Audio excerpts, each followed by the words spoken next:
আমার যুবক ভাইয়েরা, মুসা নবীর নাম তো অবশ্যই শুনেছেন। মুসা কালিমুল্লাহর কাছে এক মহিলা আয়েশা ডাক দিয়ে কয়, নবী গো, আপনি আমার নবী, আমি আপনার উম্মত। ও নবী, জীবনে এমন গুনাহ করছি,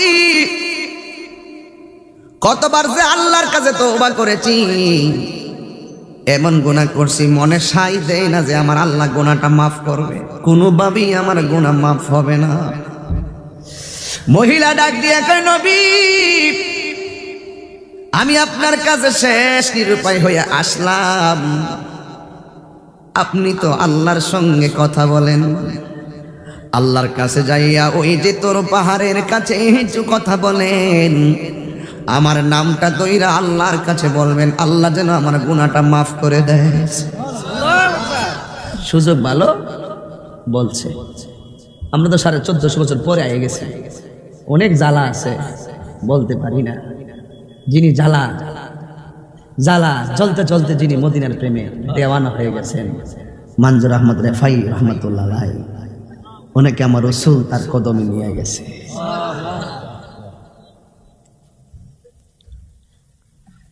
এখন মুসা নবী ডাক দিয়ে বলে, ওই মহিলা, তুমি কি এমন গুনাহ করছো যেই জন্য তুমি নিজের ক্ষমা করবে বলে মনে করতে পারো না? মহিলা ডাক দিয়ে কয়, হুজুর, ও আমার আল্লাহর পয়গাম্বর নবী গো, আমি কি গুনাহ করছি জানেননি? কই কি? ডাক দিয়া বলে, নবী, আমি নিবিড় অরণ্যে একাকী একটা অবৈধ মেলামেশা করেছি। আমি গুনাহ করার পরে কিছুদিন যখন চলে গেল, আমি অনুভব করেছি আমার পেটের মধ্যে বাচ্চা চলে এসেছে। যখন আমার পেটে বাচ্চা আসলো, আমি মানুষের থেকে আড়াল হয়ে গেলাম। কেউ আমার লক্ষণ বুঝলে মনে করবে তোর স্বামী নাই, তোর পেটে বাচ্চা কোথায় থেকে আসলো, ঠিক কিনা?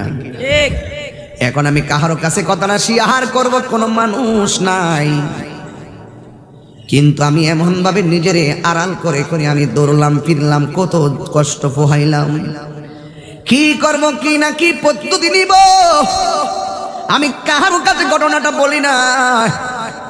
কিন্তু গনতে গনতে আমার পেটের পরিবর্তন হলো, আমার জীবন আরো দুর্বিষহ হয়ে উঠলো, কি করব কি না। কিন্তু একদিন জঙ্গলার ভিতরে বাচ্চাটা প্রসব হলো। বাচ্চা নিয়ে আমি রাস্তা দিয়ে হাঁটলে বলবে তোর বিয়া হই নাই, তোর বাচ্চা কোথায় থেকে আসলো, আমি কি বলবো? লোক সমাজের ভয়ে আমি এই বাচ্চাটার গলা চিপ দিয়ে মাইরা ফেলাইছি। ও নবী গো, আমি 3টা অপরাধ একসাথে কইরা ফেলাইছি। এক হইল আমি অবৈধ মেলামেশা করেছি, 2 অবৈধ সন্তান আমার পেটের মধ্যে এসেছে, 3 আমি অবৈধ সন্তানটাকে টিপ দিয়ে মেরে ফেলেছি। কিন্তু আমি দুষ করেছি, বাচ্চাটারা যে মারছি আমার ঘুম আসে না, আমার খাইয়া শান্তি লাগে না, ঘুমাইয়া শান্তি লাগে না। নবী গো, এরপর থেকে আমি একটা গুনাহ করি না, শুধুমাত্র জ্বালা, অন্তরে জ্বালা লই আমি দিন কাটাই, রাত কাটাই। ও নবী, অনেক রাত আমি আল্লাহর কাছে কেঁদেছি, মনে হয় আমার আল্লাহ আমারে মাফ করবে না। এবার মুসা কালিমুল্লাহ কি নরম নবী না গরম নবী? এমন গরম নবী, এই কথাটা শুনে একটা দমক মারলে বের হয়ে যা না ফরমান, বের হয়ে যা নষ্টা, বের হয়ে যা। যেই মাত্র নবী তার বের করে দিয়েছে, মহিলার কলিজা যেন আগের চাইতে ফাইটা যাইতেছি, কি করলাম রে? আল্লাহর কাছে জায়গা নাই, দুনিয়াতে নবীর কাছে কোনো মূল্য নাই, আমি কি করব?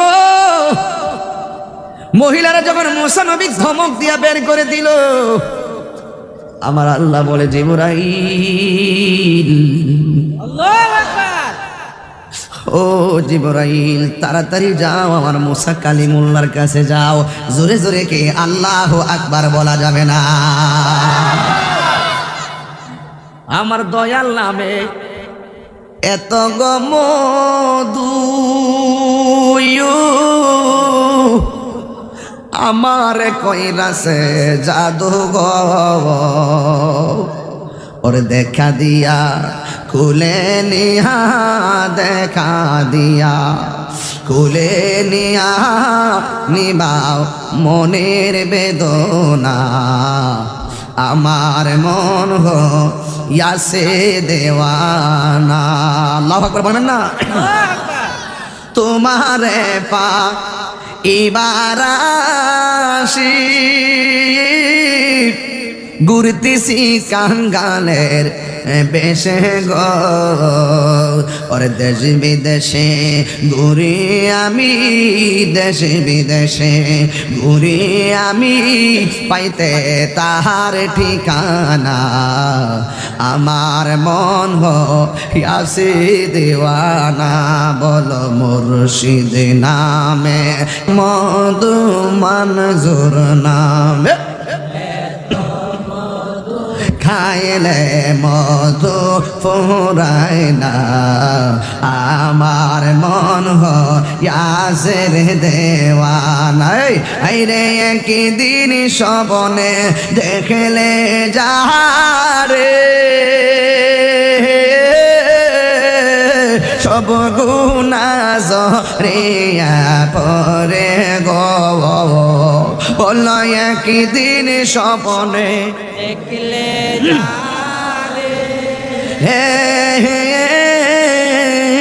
সব গুনাহ জরিয়া পরে গো হাইরে দেখা দিয়া কোলে নিয়া নবী দেখা দিয়া কোলে নিয়া নিবাও মনের বেদনা আমার মন গো ইয়াসের দেওয়ানা আমার মন গো ইয়াসের দেওয়ানা জোরে কি আল্লাহু আকবার বলবেন না আমার আল্লাহ ডাক দিয়া কই ও আমার জিবরাইল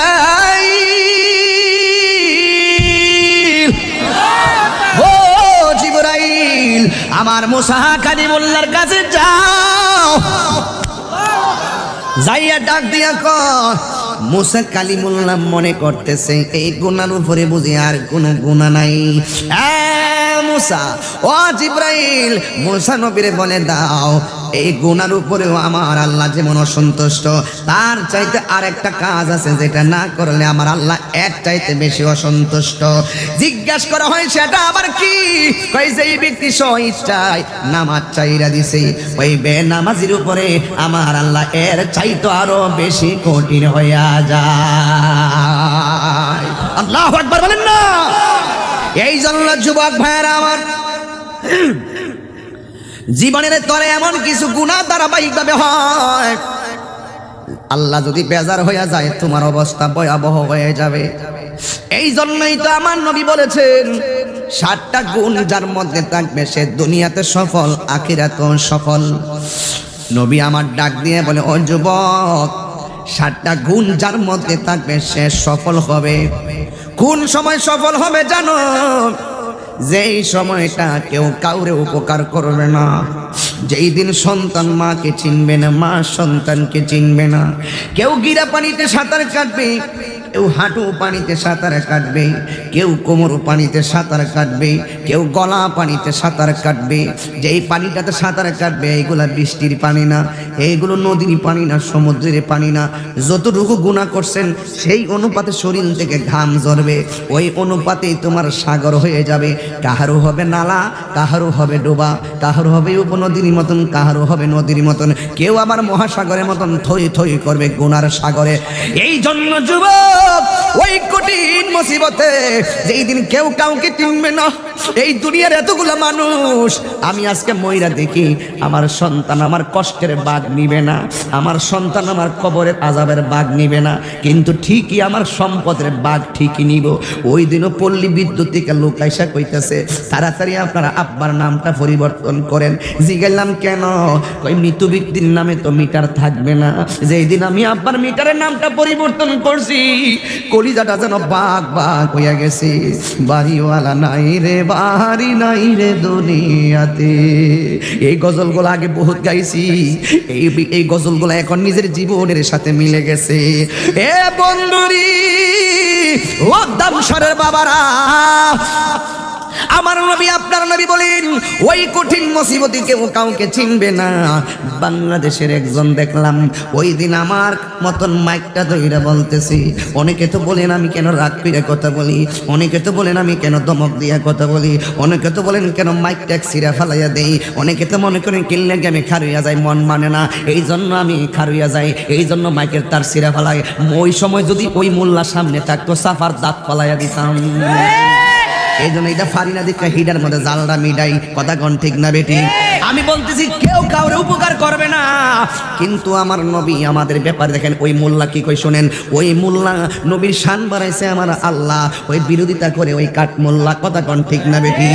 কথা কইলি তো আবার কেমন তাহিরেন কোন ইচ্ছা কথা শুরু করছে। তাহিরি কোন ইচ্ছা কথা কয় না, ড্রেন যেই দিকে পানিও সেই দিকে তোমার কাছে বেহা মনে হয়, কথা কোন ঠিক না বেটি? এই মোল্লা আমার মতন মাইক দূরে কইতাছে হাসরের মাঠে নবী সুপারিশ করব দূরের কথা, নবীর জান লই ওই বইলে ঠেলা ঠেলি। এখন কোন আমি কেমনে ঠান্ডা থাকি?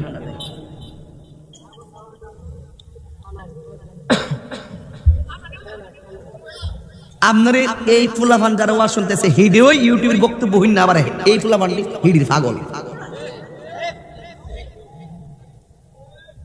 এই ছেলে রাসূল বলছেন শাফাআতি লিহালিল কাবাইরি মিন উম্মতি। রাসূল বলেন আমার উম্মত যারা বড় বড় গুনাহ করেছে, দুনিয়ায় গুনাহ করে হাসরের ময়দানে আসামি হয়ে যাবে, যেই দিন কেউ কাউকে চিনবে না, ওই কঠিন মুসিবতে আমি রাসূল তাদের জন্য সুপারিশ করে জান্নাতে নিয়ে যাব, জান্নাতে নিয়ে যাব। হাত তুলে বলেন ঠিক কি না?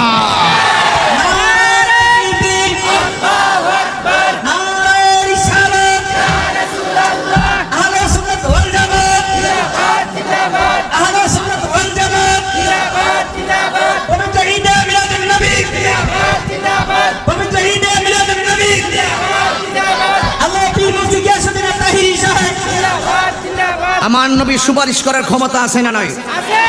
এই ধামসারের মানুষ, খারারের মানুষ দায়িত্বহীন কণ্ঠে বলো আমার নবীকে সুপারিশ করার ক্ষমতা দিয়েছেন কে? আমরা নামাজ পড়েছি, কবুল হয়েছে কিনা জানি না। আমরা রোজা রেখেছি, কবুল হয়েছে কিনা জানি না। আমরা হজ করেছি, কবুল হয়েছে কিনা জানি না। আমরা দুরূদ পড়েছি, কবুল হয়েছে কিনা জানি না। আমরা জিকির করেছি, কবুল হয়েছে কিনা জানি না। আমরা সব কিছু করেছি, কবুল হয়েছে কিনা জানি না। এই জন্য কোনো কিছু জানি না, এই জন্য হাসরের মাঠে আমার নবী ছাড়া আমরা কিছুই বুঝি না, কিছুই বুঝি না, কিছুই বুঝি না। ঠিক কিনা বলো? নবী ওয়ালির দুশমনেরা হুঁশিয়ার সাবধান, আরো জোরে হবে, নবী ওয়ালির দুশমনেরা হুঁশিয়ার সাবধান, বন্ডা শিয়ারা হুঁশিয়ার সাবধান, বন্ডা শিয়ারা হুঁশিয়ার সাবধান। আমার কথা কি রাগ করছেন?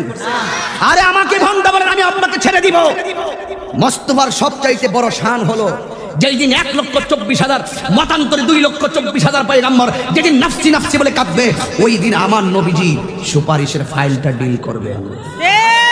রাসূল বলেন আমি আমার রওজা থেকে আমি কাপড় পরিধান করে উঠবো, সুবহানাল্লাহ, জান্নাতি কাপড় পরে উঠবো, আমি হাসরের মাঠে সুপারিশ করব, আমি সর্বপ্রথম জান্নাতে যাব। যেরকম সুবহানাল্লাহ।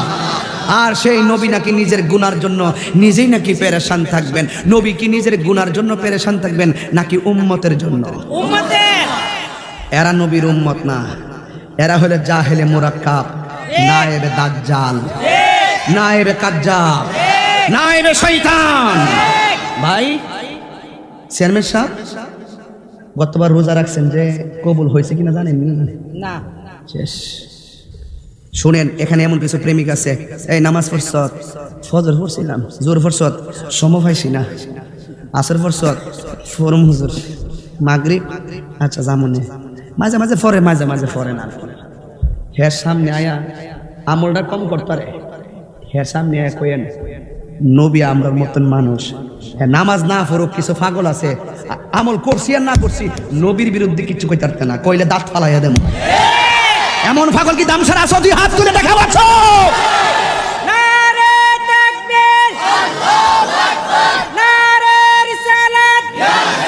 রাখো। আমি চেষ্টা ওয়াজ এখন করি না, আমি রাগ করে ওয়াজ করি না, আমি খুব নীরবে নীরবে কথা বলি। এখন মানুষ শুনে কথা, শুধু কথা বললো শুনে, সুর দিল শুনে, জ্বালাময়ী বক্তব্য দিল শুনে, কিন্তু রাগ কখন করি? মোস্তফার বিরুদ্ধে যারা কথা বলে তাদের সঙ্গে কোনো আপোষ নাই। আমি আব্দুল আওয়াল মেম্বার সাহেবরে যদি এই মুহূর্তে কবরের সানি দিয়ে খুললা, বাবু ভাইরে লইয়া রাত্রে 2টার ফরজ দিয়ে সানি দিয়ে খুললা কবরটা যাইয়া জিগাইতাম, আব্দুল আওয়াল মেম্বার সাহেব কবর তো গেছেন, কবরের অবস্থাটা কি? তিনি আমাকে বলে দিতেন, তাহিরি রে, ও তাহিরি, নবী সারা কবরে কেউ নাই। ঠিক। তিনি বলে দিতেন, নবী ছাড়া কোনো আপন নাই, এই দুনিয়ার ভাই বলো বোন বলো কেউ নাই, কবরে একমাত্র আপন হলো রাহমাতুল্লিল আলামিন। তো রাসূল বলতেছেন 60টা গুণ যার মধ্যে থাকবে, যেই দিন কেউ কাউকে উপকার করবে না, যেই দিন আল্লাহর ছায়া ছাড়া কোনো ছায়া থাকবে না, ওই 7 শ্রেণীর লোকদেরকে আমার আল্লাহ আরশে আজিমের নিচে ছায়া দান করবে। যেরকম না সুবহানাল্লাহ। হ্যাঁ, কি কি কি কয় শ্রেণী বললাম? কি 7 শ্রেণীর লোকদেরকে আল্লাহ আরশে আজিমের নিচে ছায়া দান করবে। নাম্বার 1 যারা বিচারক, যারা কি? তাইলে সমাজের মধ্যে দেন দেবা যারা করেন, হেরার ভাগ্যটা কি ভালো না খারাপ? ভালো। কথা কনা বালা। দেখবেন মাস্টার্স পাস লোক সমাজের দনবা শেষ করতে পারে না, 5 পাসও করে নাই, মুরব্বী বেটা ওই লঙ্গিটা হেসরায়া কোন এমন লুল ফটতেছে, এমন বইয়া কো কিতা হইছে, কো তুমি কো ভাই না। ঠিক।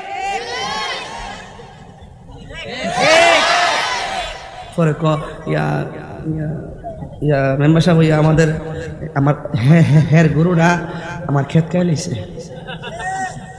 কি খাইলিছে? ও আচ্ছা, এর লাগে তুমি গরুটারে মারছো। আচ্ছা, তুমি কি তো গরুটারে বাইন্দা রাখতেছো না? বাইন্দা রাখছিলাম, গরুটার হঠাৎ করে দূর মাইরা রশিটা ছিঁড়া গেছে গা, আমি আসলাম না। এক কথা কর না, আমি আসলাম না, আমি পরে দেখতে আয়া পরে দেখছি যে খাই লাইছে। তো দেখেন এর ডান খাইছে, আমার গরুটারে অনেকভাবে আঘাত করছে, বিচার তো বুঝতে হয়েছে। অন্য মুরব্বী করছে, কই ও হ্যাঁ রে, গরু রশিটা ছিঁড়া গেছে গা। আর হাইওয়ান তো পশু, যখন জীবজন্তু তো হ্যাঁ তো বিবেক নাই, ছুটে গেছে গা, হ্যাঁ তো নিজের ক্ষেত পরের ক্ষেত কি খাইলে কি বুঝে না। গরুটারে তোমার এমন বাইরে আনলে ঠিক হয়েছে না, এটা তো বুঝে না। আর দান যখন খাই লাইছে, যুদ্ধটা খাইছে দেখছি আমি, আল্লাহ যদি ইচ্ছা করে এটার পরিবর্তে আবার হেমাদা তোমার বাড়ায় দিতে পারে, কিতা করবা? গরু খাইয়া লাইছে, তোমারটা যদি করতে কিতা করলা হইলে, যে এবারে খেত গেছে এবারে মনটা নরম হয়েছে। তো ঠিক আছে, সামনে তোমার গরুটা ঠিক মতো বাইন্দা রাখো, যেন কাহার কোনো ক্ষতি না করে। 2 জন সুন্দর করে গেছে গা। আরেক বেচারা গেছে, কিতা হয়েছে? আরেক সর্দার, কিতা গরু বাইন্দা রাখতো না? হ্যাঁ, বাপটা দেখেন গরু বাইন্দা রাখতো না, গরুটা ফাঁসার রগিলে বেড়ার হ্যাঁ কথা দান হইলে তোমার টাকাইলে তুমি কিতা করতা? পরে জরিমানা দুটা, মানে রাত্রি রাতে ঠেকাইছে, সবাই হিটাতে ঠেকাইছে, খায়া সর্দার এটা শুনে বাপ ধরে করে দিছে। এখন রসুল বলছেন যারা ইনসাফ ভিত্তিক বিচারটা করব, এদের জন্য আল্লাহ পাক আরশে আজিমের ছায়ার ব্যবস্থা করে রাখবে। সুযোগ আসেনি, মাস্টার্স পাস কাম হইতো না, যে বেটার এমনি নয়াতা হ্যাঁ এটা আগে হুনে শূন্য দরবার করে। আর অহন কিছু আছে দরবার বইবার আগে বলে আমার বুঝলা কোনটা রায় হইব, আর হ্যাঁ রইবা না কোন আজকে পরামর্শ করিয়া তুই এমনি বুঝিস না, এটা দমক দেবো দিলে বুঝবো না, বাড়িও খাইব এটি। কথা কোন ঠিক না বেঠে? হাত দিলে ঠিক কিনা বেঠে? তাহলে ভালো বিচারকের দাম আছে নি? আর বিচারকের কথা কিতা কইতাম, ও আসতে আবার আরেক লাইনে জায়গা। আমি তো এটা বয়সের দোষ, আমার দোষ না, লইরা জায়গা আর কি, অতলা লইয়া বইছি তো, অতলা লইয়া বইছি এই জন্য জায়গা লইরা জায়গা। ও একটা কথা কইতাম, কই জানি গেছিলাম মশটা কাটা কাটা লইয়া তো এক বেড়া যে বাক করিস মশা ঢুকবো তো ফুল আর ফুল এক মার হাবা করা কি লেগে। তা আমি সর্দার আর কিতা কইতাম, কিছু হুজুরের কথা কইলি 10 গজ 10 জনের সামনে থেকে কইছে তুই 1 তালাক 2 তালাক 3 তালাক, তোর বাপ তালাক মা তালাক 14 ইচ্ছা মতো সাক্ষী সুক্ষীর অভাব নাই। এক মৌলবী তুই কইবি আমি রাগ করে দিছি, আমার মাথা নষ্ট, কিছু টেয়া দিলা আসিনি রে, আসিনি কিছু দিয়া লাগাই দেয় না, হ্যাঁ সারও খাইব। এটা বিয়া ফরাই দিছে না, এটা জিনার সারা লাগাই দিছে। কি এর সারা লাগাইছে? ওই ওয়াজ কইরা গেছি একটু আগে, এখানে ডুহুম দিকে হিটা কইরা গেছি। কথা কোন ঠিক না বেটি? এই ক্যাসেটটি জানি কি লাগে আয় ওয়াজ, আমি কিচ্ছু বুঝলাম না। তোরা কেডা কইছিস না এবার লাগে রে? আর ছোট ছোট ফুলা মানতে করে সবার সামনে আয়াবো। যাক, তোমরা আসা মানে আমার কাছে ভালো লাগে, কারণ এই ছোট ছেলেগুলো সামনে বসা মানে হলো ভবিষ্যতে সামনে ওয়াজের শ্রোতা আছে। আমরা দেশে কিছু কিছু বাচ্চা কাছে মসজিদে জানাবো যাই নামাজ পড়ার সময় মাঝে মাঝে কথা কোনা, এটার দমক দিয়ে না, এটার দ্বারা বোঝা যায় ভবিষ্যতে মুসল্লি আইতাছে। আর কিছু বড় পাগল আছে মসজিদ, বাচ্চা যখন টুকুর টুকুর একটু কথাবার্তা কর, আসসালামু আলাইকুম রাহমাতুল্লাহ, ইমাম সাহেব সালাম না ফিরে বেড়া হে উঠে কেডা রে বাচ্চারি রয়েছে, তোরা কেডা রে রয়েছে, মাঝে মাঝে আমার সামনে কফর, আমি একটা বাস দিই ইচ্ছা মতে, আমি ছোট পাগলটার আওয়াজ শুনছি না রে, আমাদের বড় পাগলটা গরম করে রয়েছে রে। কথা কন ঠিক না বেটি? বাচ্চারা দমক মারে বিয়া, এই বাচ্চাতে এই বয়সে আইসে, আপনার মতন আমরা যখন ছোট আসতাম তখন তো মসজিদে গেছেন নি আপনি, আমরা তো খবরে আসলেন না, ঠিক নিও। এই জন্য বিচার হবে কর্ম অনুসারে, বিচার হবে কর্ম অনুসারে, কঠিন হাসরে কষ্ট দিতে আপনারা, ওরে বিচার হবে কর্ম অনুসারে। তালা মারছে কালিমাতে, চাবি রয় দয়ালের হাতে, দয়াল বিনে খুলবি কেমন করে, দয়াল বিনে খুলবি কেমন করে, কঠিন হাসরে বিচার হবে কর্ম অনুসারে। ঠিক কি না বলো?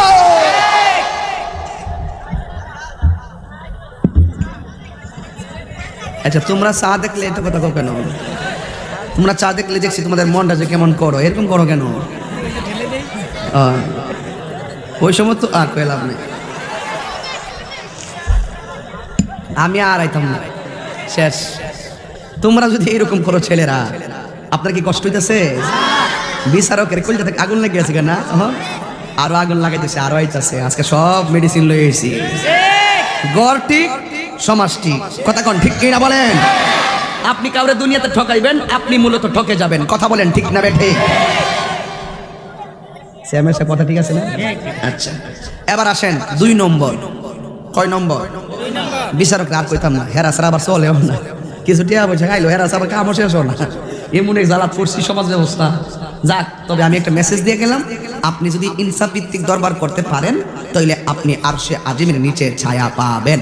যদি ইনসাফ ভিত্তিক না করেন, আপনি ইয়া নফসি বলে কাঁদবেন। কথা বলেন ঠিক কি না? সিদ্ধান্ত আপনি নেবেন, আপনি কোন পথে চলবেন। 2 নম্বর হলো যৌবনে যার ইবাদত বেশি, এই ছেলেগুলা যৌবনে যার ইবাদত বেশি, সেই ছেলেগুলা আরশে আজিমের নিচে ছায়া পাবে। জোরে কন্যা সুবহানাল্লাহ। আমার এখানে শতকরা 90% যুবক পোলাপান। কয় পার্সেন্ট? 90% যুবক পোলাপান। আপনাদেরকে বলতেছি, রসুল বলছেন যৌবনে যার ইবাদত বেশি তার জন্য আল্লাহ পাক আরশে আজিমের ছায়ার ব্যবস্থা রেখেছেন। এখন যুবক, তুমি হিসাব করে দেখো তো, তুমি ফজর পড়ছো না কেন? ঘুমিয়েছিলাম। কেন ঘুমিয়েছ? গতকাল জার্মানির খেলা দেখেছিলাম।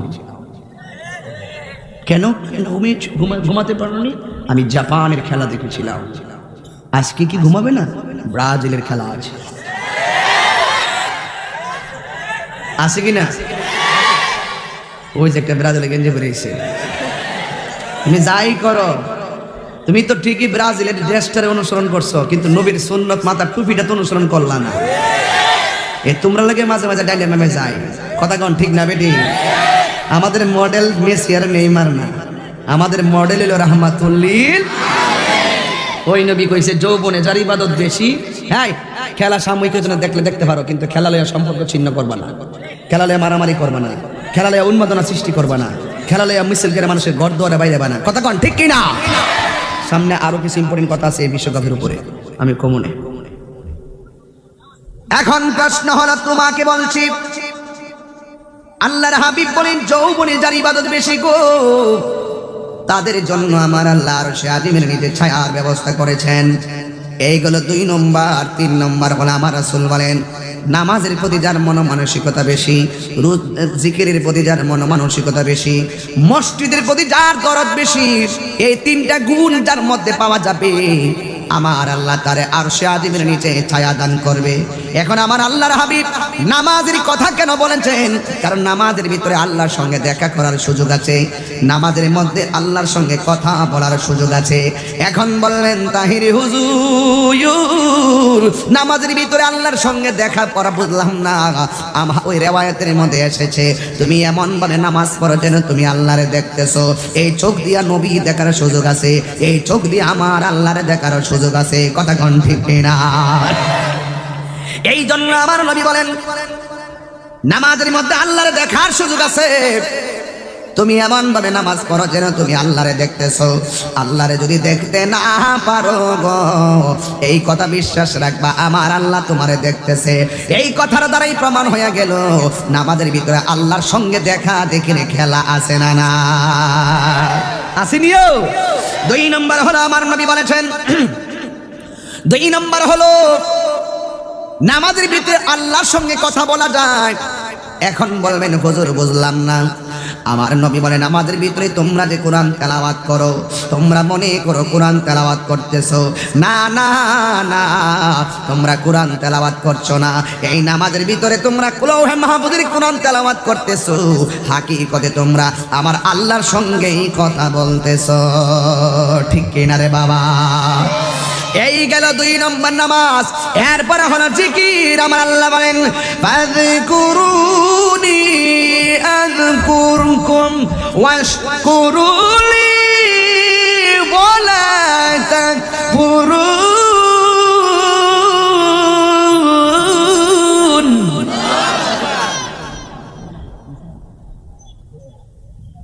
আমার আল্লাহ বলেন তোমরা যদি আমাকে স্মরণ করো আমি আল্লাহ তোমাদেরকে স্মরণ করিব। এখন আমরা আল্লাহরে স্মরণ করি নামাজের মাধ্যমে, আমরা আল্লাহকে স্মরণ করি রোজার মাধ্যমে, আমরা আল্লাহকে স্মরণ করি হজের মাধ্যমে। এখন আল্লাহ যে বলছে তোমরা আমারে স্মরণ করলে আমিও তোমাদেরকে স্মরণ করব। আল্লাহ তো আল্লাহকে স্মরণ করার অনেক মাধ্যম দিয়েছেন। আসুন আমরা জেনে নেই আল্লাহ আমাদেরকে কেমনে স্মরণ করবেন। আল্লাহ রাব্বুল আলামিন আযকুরুকুম বলেছেন আমি তোমাদেরকে স্মরণ করব। যতটা তাফসীর কইলা দেখবেন আযকুরুকুম আইবির রাহমাতি ওয়াল মাগফিরাতি, আমরা আল্লাহর স্মরণ করব ইবাদতের দ্বারা। আমার আল্লাহ আমাদেরকে স্মরণ করবেন আমাদের জীবনের গুনাহগুনি ক্ষমা করিয়া। আমাদের গুনাহ আছে না নাই? আরো জোরে বলা আছে না নাই? এই জন্য আমার নবী বলেন যারা নামাজি, যারা জিকিরের প্রতি পাগল, এরপরে আমার নবী বলেছেন যারা মসজিদের জন্য পাগল। আমার হাতের মধ্যে কি?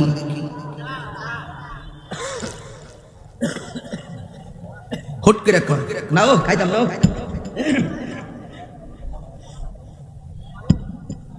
নাও খাইতাম না।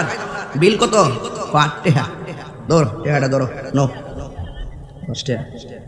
10 টাকা নাও, টাকাটা নাও। দিছে তখন দোকানদার বলতে আরো মিরুব্বি মিয়া চাটা কেবল দিছি গরম গরম একটু খাইয়া যান না, না খাইতাম না, মসজিদ আজান দিছে।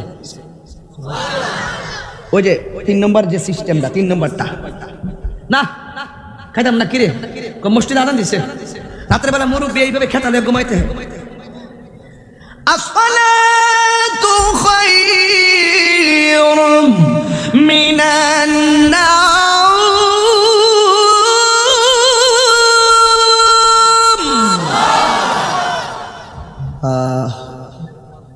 খেতাটা ফালাইয়া শীতের ঠান্ডা দিয়ে উজু কইরা গরজে কই যান?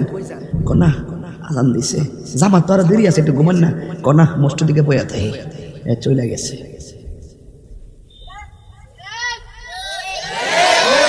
খেলতেছে খেলতেছে হুট কইরা কনা খেলতাম না। আরে ওটা 2 ওভার বাকি রয়েছে, খেলতাম না মানে না। আজান দিছে, টিফিন দিছে, টিফিন ফুলামান গুলো একটা খেলা লই না, খেলতাম না। আজান দিছে, নামাজটা পড়েন। রসুল বলেন যার মনটা মসজিদের দিকে ঝুঁকে বেশি। অনেকে আছে মসজিদে গেলে বাইরে যেতে তাড়াতাড়ি, উনি ব্যস্ত মানুষ, প্রেসিডেন্ট মানুষ, বুঝেন না, ব্যস্ত। উনি এমন ব্যস্ত ভাবছি মসজিদে গেলে ইমাম সাহেব নামাজটা শর্ট করে পড়ালেন, আছে কাম কাম আছে, বুঝলেন না? আসেনি মসজিদে গেলে তিনি ব্যস্ত, আর দোকানে গেলে চা 5 টাকা, এরপরে তিনি ব্যস্ত, তার সময় থাকে না, শুধুমাত্র চলছে আড্ডা চলছে। রসুল বলছেন সবচেয়ে নিকৃষ্ট জায়গা হলো বাজার, আর সবচাইতে উৎকৃষ্ট জায়গা হলো আল্লাহর ঘর মসজিদ। রসুল বলেন কিছু হলেই যার মনটা মসজিদের দিকে ফিরে থাকে, হেতে গর্ব না যাই আজান দিল মসজিদে যায় ফিরে থাকে, দুরূদ শরীফ পড়ে নামাজের টাইমে নামাজ পড়ে আবার ওজিফা পড়ে বইরে আস্তে আস্তে বাড়ি থেকে আসে। রসুল বলেন মসজিদের দিকে দরদি মানুষের জন্য আল্লাহ পাক আরশে আজিমের ছায়ার ব্যবস্থা করে দিবে। তাহলে মসজিদে বইয়া থাকলে কি লস আছে? এই লস আছে? নামাজ পড়লে লস আছে? জিকির করলে লস আছে? তাহিরি যে জিকির করে এগুলো কি লস? আজকে জিকির নিয়ে বহুত কাহিনী করা হয়, হয় কি হয় না? তাই বলি কি আমরা আল্লাহর জিকির ছেড়ে দিব? আমরা কি আল্লাহর জিকির ছেড়ে দিব? কয়টা গেল? 3টা। 4 নম্বর হলো যারা আল্লাহর ভয়ে কান্নাকাটি করে, এই ওয়াজটা মাঝখানতে পড়ে গেছি, যারা আল্লাহর ভয়ে কান্নাকাটি করে, আল্লাহ রাসূল বলেন ওই চোখটাই হলো সবচাইতে দামি, যেই চোখটা আল্লাহর ভয়ে কান্নাকাটি করে। জোরে কন্যা সুবহানাল্লাহ। কয়টা গেল? 4টা। 5 নম্বর হলো দানবীর। 5 নম্বর কি? দানবীর। এই দানবীর মানে আস-সাকিয়ু হাবিবুল্লাহ, যারা দান করবে তাদের জন্য আল্লাহ পাক আরশে আজিমের নিচে ছায়ার ব্যবস্থা করে দিবে। চিৎকার মেরে কন্যা সুবহানাল্লাহ। এরপরে হলো 5 নম্বর গেল। 6 নম্বরটা বড় চমৎকার। 6 নম্বরটা হলো আমি হুজুরকে ভালোবাসি, হুজুরের রূপ দেখে নয়, হুজুরকে ভালোবাসি হুজুরের সম্পদ দেখে নয়, আমি ফরায়েজি কান্দি হুজুরকে ভালোবাসি নবীর জন্য। উনি নবীর পাগল তাই আমি তার পাগল, তিনি আল্লাহর পাগল তাই আমি তার পাগল। আমি তোরে ভালোবাসি আল্লাহর জন্যই ভালোবাসি, আমি তোমাকে ভালোবাসি নবীর জন্যই তোমাকে ভালোবাসি। এই প্রকৃতির কিছু লোক আছে যে আমি অন্ধভাবে ভালোবাসি, এই লোকটা বড় নবীর পাগল, আমি তারে ভালোবাসি নবীর জন্য। রাসূল বলেন এই প্রকৃতির মানুষের জন্য আল্লাহ রাব্বুল আলামিন আরশে আজিমের নিচে ছায়ার ব্যবস্থা করে দিবেন। জুড়ে বলুন না সুবহানাল্লাহ। এরপরে আসেন 5 নম্বর গেল, 6 নম্বর গেল। 7 নম্বর হলো যাদের সামনে গুনাহ আসে, গুনাহ করে, চুরি করার সুযোগ আছে চুরি করে না, গীবত করার সুযোগ আছে গীবত করে না, উজুরে মাপ দেওয়ার সুযোগ আছে, ধরারও সুযোগ নাই কিন্তু তার মাপ দেওয়ার সুযোগ আছে, তারপর আল্লাহ গুনাহ দিব। এই জন্য যেমন আমি ওই দিন মাহফিলের মধ্যে বলছিলাম, এই ছেলে ধরো তুমি ইয়াবা ট্যাবলেট খাও, হাত দিছে, আমি না তুমি খেতে পারো না। আমি বললাম কেন? আল্লাহ গুনাহ দিব। তুমি ইয়াবা খাও, খাইতাম না, কেন? আল্লাহ গুনাহ দিব। নেশা করো, করতাম না, কেন? আল্লাহ গুনাহ দিব। রাসূল বলেন এই প্রকৃতির মানুষের জন্য আল্লাহ পাক আরশে আজিমের নিচে ছায়ার ব্যবস্থা করে দিবেন। জোরে কন্যা সুবহানাল্লাহ। এই দেখেন এটার একটা যেমন 3 বন্ধু রাস্তা দিয়ে রওনা দিছে। কি দিয়ে রওনা দিছে? এরা একটু ফাজিল টাইপের আছেন আর কি। একটা গুহার ভিতরে কি কারণে যেন ঢুকছে, মনে হয় কোনো অকারেন্সের জন্য ঘুরছে আর কি। মাঝে মাঝে চুরি করতে হলে জঙ্গলের ভিতর দিয়ে ঢুকে, না কিটা না রাস্তা দিয়া ঢুকে, কোনা কানা দিয়া ঢুকে, গরু চুট্টি সিফা সাফা দিয়া ঢুকে, কথা কোন ঠিক না বেটি? এরাও মনে কোনো কাজের জন্য গুহার ভিতরে যাই ঢুকছি আর কি। এখন ঢুকার পরে আমার আল্লাহ অসন্তুষ্ট হয়ে গেছে, তাদের গুহার সামনে এত বড় একটা পাথর পড়ে গেছে, এত বড় পাথর, এত বড় পাথরটা একটু ফাঁক নাই, মাপে মাপে পড়ে গেছে। সবাই মিলে ঠেলতেছে কিন্তু পাথর লড়ে না, একটু ফাঁক নাই যে কাউরে ডাক দিব, মানুষও শুনতো না। আরেক বেটা লড়েও না, মানুষও শুনতো না, কিন্তু না খায়া তো মরণ লাগবে। মানুষে শুনলে আগে বাঁচাই লইলে, এবার মানুষও দেখতো না, লড়াইতেও পারি না, তাহলে তো আমরা না খায়া মরতে হবে। এখন 3 বন্ধু বৈশাখ কি করণ, যা মরণ তো নিশ্চিতই, জীবনে কোনো বালা কাম যদি কইরা থাকি ওই কাজটারে পুঁজি কইরা আল্লাহর একটু ডাক দেই, আল্লাহ নিয়ে আমরা ব্যবহার করার জন্য চূড়ান্তভাবে গেলাম। আমাকে মেয়েটা বলছে আমি বাঁচতে পারবো না, জানি আমার কোনো হিম্মত নাই, আমার কোনো শক্তি নাই, আমার কোনো ধরনের বাঁচার কোনো আর অবলম্বন নাই, তোমার কাছে আমি জিম্মি হয়ে গেছি, তুমি আমাকে যা মনে চায় তাই তুমি করতে পারবে, কিন্তু তুমি আমাকে ব্যবহার করার আগে তোমার কাছে একটা কথা, তুমি আল্লাহর একটু ভয় করো। ছেলেটা ডাক দিয়া কে আল্লাহ, গুহার ভিতরে বন্দী হয়ে গেছি, বাঁচার কোনো রাস্তা নাই। মেয়েটারে দৌড়ানি দিলাম, ওড়না টেনে ফেলে দিলাম, জামা কাপড় খুলে ফেললাম, আমি তারে ব্যবহার করার জন্য চাপায় পড়লাম। মেয়েটা আমারে বলছে, ও যুবক আল্লাহকে ভয় করো। ওই দিন আমি মেয়েটারে বুক করি নাই, ছেড়ে দিয়া তার গায়ের জামাগুলা পরাইয়া দিছিলাম, মাথায় ওড়নাটা পরাইয়া দিয়া এই মেয়েটার আমি বাড়িতে পৌঁছাইয়া দিছি। ও আল্লাহ ওই মেয়েটারে ছেড়ে দিয়েছিলাম একমাত্র তোমাকে ভয় করিয়া। ওই দিন যদি আমি তোমাকে অন্তর দিয়া ভয় কইরা থাকি আর তুমি আল্লাহ যদি কবুল কইরা থাকো, আজকে আমাদের গুহার সামনে এত বড় পাথর, এই পাথরটা সরাইয়া দাও। এই কথাটা বলতে দেরি, আমার আল্লাহ গুহা থেকে পাথরটা সরাইয়া দিতে দেরি হয় না। সুস্পষ্ট গুনাহ নিশ্চিত করতে পারে, এরপর আল্লাহর ভয় তাকে ছেড়ে দিয়েছে, আমার আল্লাহ তার প্রতি রাজি হয়ে গেছে। জোরে কোন সুবহানাল্লাহ, জোরে কোন। তাহলে এই 7টা ধরনের মানুষ হওয়ার দরকার আছে না নাই? আরো জবান খুলে কোন আছে না নাই? আমরা আল্লাহকে ভালোবাসবো, আমরা নবীকে ভালোবাসবো, নবীকে ভালোবাসলে আমরা প্রতিদান পাবো। রাসূল বলছেন 7 শ্রেণীর মানুষ আর সে আজিমের ছায়া পাবে। একটু নাম্বারটা মিলাই নেন। 1 নম্বর, এই ছেলে জুতা, এই এদিকে এদিকে এদিকে, খারাপ খারাপ খারাপ খারাপ। কয় শ্রেণীর মানুষ? কয় 1 নম্বর কি?